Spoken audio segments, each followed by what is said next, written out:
The guns were coming out, and the gunfire was being exchanged at an extremely close range, short distance. And I concentrated my line of fire into that direction of the suspects and the suspect's vehicle.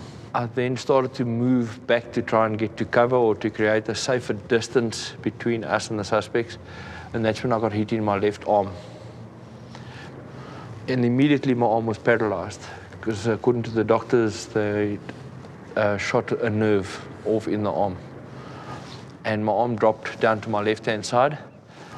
I then carried on shooting in the direction of the suspects to maintain a fire presence and a power, and still trying to move back. Then the second bullet hit me, and that hit me in the leg, in the back of my thigh, and that shattered my femur, and immediately I went down to the ground because I couldn't move anymore. It just took my leg out under me, and I fell down onto the ground in the middle of the road.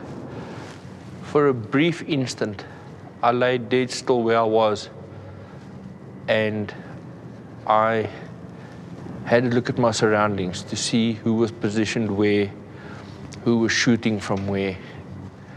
And it was at that stage that I realized one of the people, the suspects in the case, had walked towards Yul and myself and was actually opening fire on us where we were laying in the road.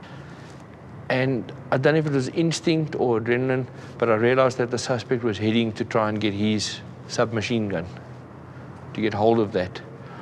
And that's when I realized I can't let that happen because we would be in dire straits.